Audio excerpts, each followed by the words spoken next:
Oke, jadi sekarang kita akan membahas mengenai pelensaan gravitasi. Nah, jadi kita tinjau matriks Schwarzschild seperti ini. Nah, untuk cahaya geodesiknya itu bersifat nol. Nah, sekarang kita tinjau cahaya pada bidang ekuator. Persamaan geodesiknya itu seperti ini. Nah, ini kita bisa nyatakan dalam bentuk seperti ini. Nah, kita memiliki relasi energi dari foton itu yang sudah kita definisikan sebelumnya, dan kita akan substitusikan dan dapatkan bahwa relasi E kuadrat per C kuadrat sama dengan dr dv kuadrat ditambah R kuadrat 1 minus 2 Gm per C kuadrat R dv d lambda kuadrat. Nah, momentum dari foton itu didefinisikan melalui persamaan dv d lambda sama dengan L per R kuadrat. Ini sudah kita bahas sebelumnya ya. Nah, dengan demikian kita akan dapatkan relasi seperti ini. Nah, jadi sehingga kita bisa tuliskan dr v kuadrat L kuadrat per R pangkat 4 ditambah L kuadrat per L kuadrat 1 minus 2 Gm per C kuadrat R sama dengan E kuadrat per C kuadrat, atau kita bisa tuliskan dr dv kuadratnya itu seperti ini. Nah, jadi kita memiliki seperti ini dan kita melakukan substitusi R sama dengan 1 U. Jadi dr dv itu sama dengan minus 1 U kuadrat du dv. Nah, jadi persamaan gerak cahaya dalam orbitnya itu adalah 1 minus 1 U kuadrat dv kuadrat ditambah 1 U kuadrat minus 2 Gm per C kuadrat U sama dengan E kuadrat per L kuadrat C kuadrat U pangkat 4. Nah, kalau kita bisa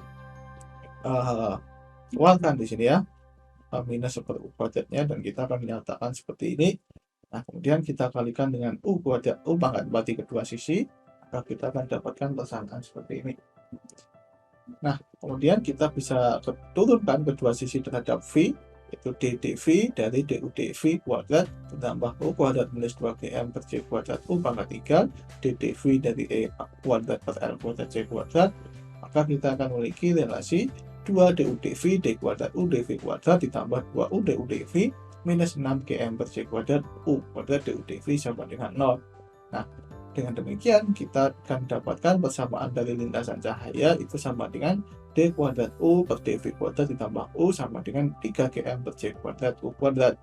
Nah, karena U itu sama dengan 1/n, maka untuk L yang besar gitu ya, skala jarak kosmik gitu ya, kalau misalkan kita tinjau jarak bumi ke matahari, maka L-nya itu adalah 150 juta kilometer. Nah, jadi U kuadrat itu sangat jauh lebih kecil ketimbang U.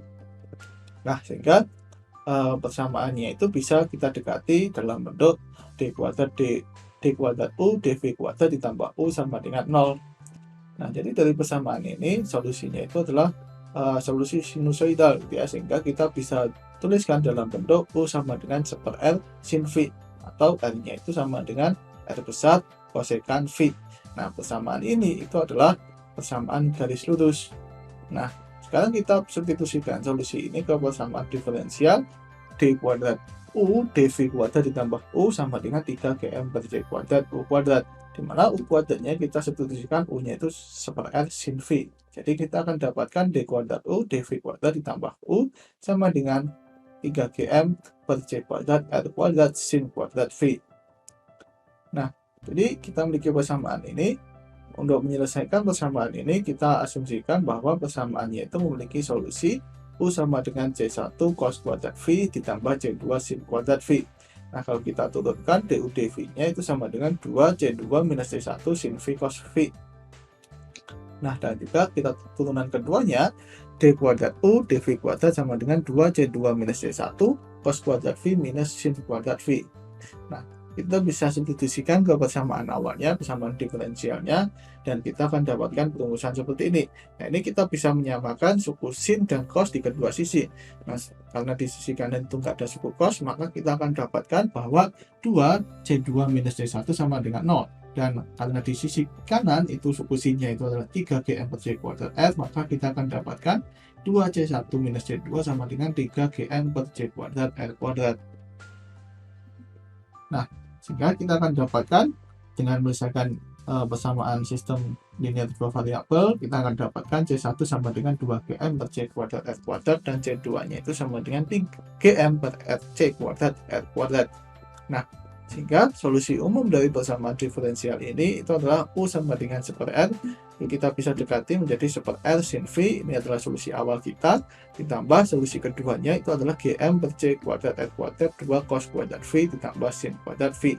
Nah, sini kita tahu bahwa cos kuadrat V ditambah sin kuadrat V itu 1, maka kita akan dapatkan ini sama dengan 1/R sin V ditambah GM per C kuadrat R kuadrat 1 ditambah cos kuadrat V. Nah, selanjutnya apabila kita tinjau cahaya yang dipancarkan dari tak hingga gitu ya pada R yang sangat jauh menuju ke sekitar sumber masif, maka persamaan dalam koordinat kartesiannya itu kita bisa tuliskan akar dari X kuadrat plus Y kuadrat itu sama dengan Y per R besar akar dari X kuadrat plus Y kuadrat ditambah GM per C kuadrat R kuadrat 1 ditambah X kuadrat per X kuadrat ditambah Y kuadrat. Nah, ini kita gunakan punya tadi kan 1/R ya, R-nya itu adalah akar dari X kuadrat plus Y kuadrat, dan juga sin V itu adalah Y per akar dari X kuadrat plus Y kuadrat, dan juga cos V-nya itu adalah X per akar dari X kuadrat plus Y kuadrat. Nah, jadi kita memiliki persamaan ini, kita bisa menyelesaikan untuk Y gitu ya, ini kita kalikan dengan dengan akar dari X kuadrat plus Y kuadrat di kedua sisi, dan kita bisa mencari solusi untuk Y-nya. Y sama dengan Y sebanding Y didekati dengan R minus GM per C kuadrat R kuadrat dikalikan dengan 2X kuadrat plus Y kuadrat per akar dari X kuadrat plus Y kuadrat. Nah, jadi kita bisa nyatakan di sini, ini misalkan bintang ya, di bintangnya itu memancarkan cahaya. Nah, ketika lintasannya itu lurus gitu ya, kalau misalkan ruangnya itu datar, maka cahaya yang dipancarkan bintang itu ke sana, dia akan terus ke sana aja gitu ya, gitu. Nah, dimana di sini cahaya yang dipancarkan bintang itu membentuk sudut V terhadap sumbu X di sini. Nah, ternyata di sini kita bisa melihat bahwa cahaya yang dipancarkan oleh bintang itu akan membelok. Nah, dibelokkan oleh sumber masif di sini. Nah, dia akan membelok ke sana, dimana kalau kita perpanjang ini arah belokannya itu akan membentuk seperti ini. Jadi kalau misalkan ada pengamat yang ada di sini, pengamat di sini itu akan melihat seakan-akan kalau misalkan ruangnya itu datar, bintangnya itu berada di sini, padahal enggak, bintangnya itu kan berada di sini gitu. Nah, jadi yang awalnya itu sudutnya V, ternyata dia membelok sejauh R. Ini kalau kita garis lurus di titik percabangannya itu sejauh R dari posisi bintang mula-mula gitu ya. Jadi percabangan belokannya itu mulai membelok itu di jarak R besar. Nah, mana sudut pembelokannya itu adalah sudut yang dibentuk antara arah bintang yang diamati dengan arah posisi sebenarnya itu adalah delta di sini.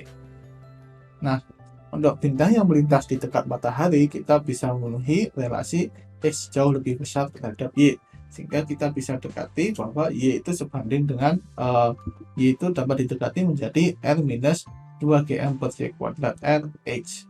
Nah, kemudian gradiennya dy dx itu adalah tangan V. Kalau kita tinjau V-nya itu sangat kecil, itu bisa menjadi V itu sama dengan 2GM per C kuadrat R.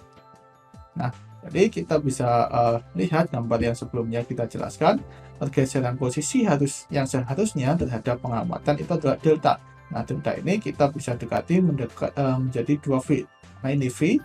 Nah, ini kita dekati, ini juga V, ini juga V gitu ya. Jadi deltanya itu mendekati 2V, atau deltanya itu sama dengan 4GM per C kuadrat R.